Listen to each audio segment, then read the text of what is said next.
Hi, everybody. So, we're going to continue with Planet Omar Accidental Trouble Magnet today.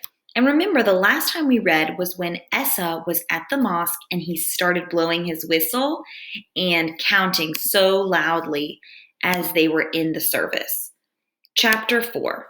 Sunday passed pretty quickly because Sundays are science days, Dad calls them. Science Sundays in one of those big, booming voices, like it's the most fun you could ever have on a Sunday. Why? Because my dad is also a scientist, and I think he and my mom only had us three kids so that they could create more scientists or something. I actually like science, so I don't mind.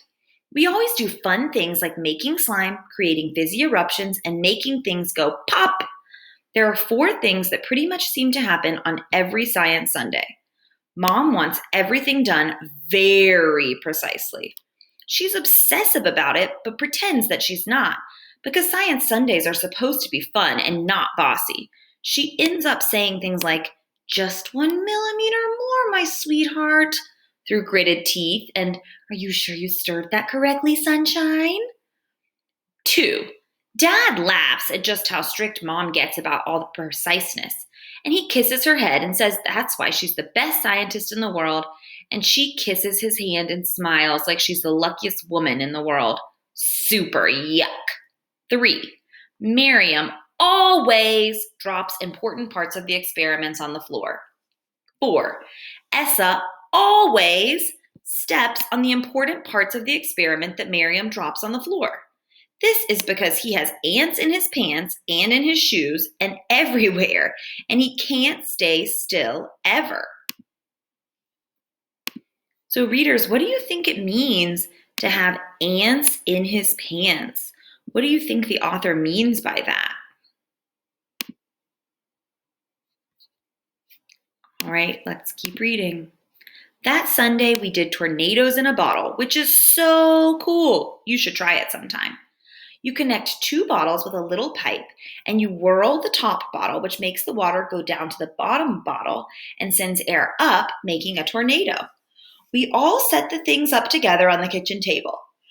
My brain was thinking about telling Miriam to pass the bottles and pipes, but my mouth hadn't caught up yet with my brain, and things got muddled up, so it came out as, "Pass the pipes." Miriam giggled. "Pipes? I mean the bottles and pipes." I giggled too. But I like it. Pipes.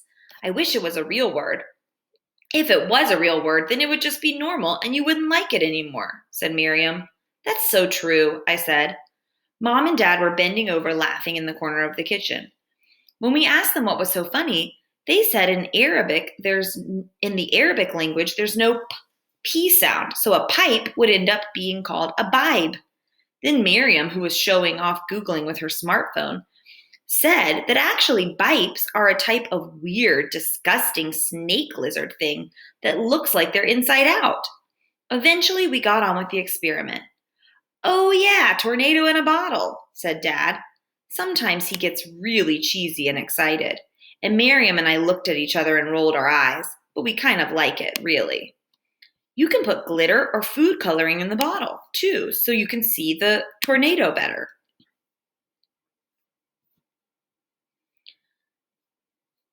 Said Mom. So Miriam and Essa both reached for the glitter, and Miriam dropped the bottle on the floor, sending glitter flying everywhere. "Right on schedule," said Dad with a peal of laughter. Mom hugged Miriam and kissed her, also giggling uncontrollably.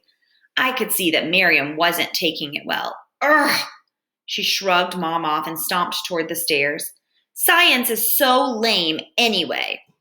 She does extra grumpy things like that a lot at the moment. Although it's not like she's always grumpy. Sometimes she's the nice Miriam too. It's weird. Dad says it's teenage hormones. So friends, I wonder if you could retell what happened in this chapter. You could use words like in the beginning of the chapter, in the middle, and at the end. Go ahead and pause the video and try to retell this chapter. Chapter 5. When I woke up on Monday morning, I felt like my lungs were pushing air out of me and not taking any back in. and my stomach was a giant, heavy rock, making it impossible for me to get out of bed.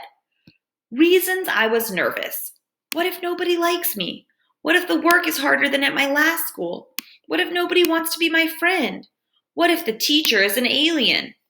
Miriam poked her head around the door and said, "Hurry up, lazy head, and stop pretending to be sick." I wasn't. I wondered how her lungs felt. She was acting pretty Miriam-like, so her lungs seemed to be normal. Then Dad appeared at the door too and gave her one of his silly looks, which made his face look like he knew a secret. He came in and tickled me and threw me over his right shoulder, then carried me downstairs and plunked me down in front of a bowl of porridge. Now, I know what you might be thinking. Yuck! But actually, when you put hazelnut spread, like Nutella, into your bowl of porridge, it tastes very yummy, though I'm only allowed one spoonful of the hazelnut spread. I ate slowly because of the rock in my tummy. Mom said it would be okay and the teacher would make sure I made friends. I dragged my logs, used to be known as legs until they got so heavy, up the stairs. Why is he feeling so nervous? Have you ever felt this way? I washed up and went to my room. There was no uniform at this school, so I was allowed to wear what I wanted. I looked for my favorite sweatshirt and finally pulled it out from the space between my bed and my bedside table. Then I looked for my favorite jeans. They were exactly where I had left them on the floor. On the floor next to the bookshelf. They had a stain on them from when Essa threw a barbecue chicken wing at me. Oh, well. I put them on anyway. When I went downstairs, my mom went wild. I mean, she took one look at me and flew off the handle. She said she couldn't believe it. That's all she said, actually. She said it 5 times. I don't believe it. I don't believe it. I don't believe it. I don't believe it. I don't believe it. Dad said calmly, "Son, I think Allah has given you clean clothes to wear, so go and put them on, please, or we'll be late." Then he heaved me onto his shoulder again and helped me take out some clothes from my dresser. I put them on as fast as humanly possible and ran down the stairs. I flew out the front door toward the car where Mom was waiting with an angry look on her face. And we will stop there. Did you learn anything new about Omar or Omar's mom today? You might take a second to jot it down. We will continue reading next week. Great job, second graders.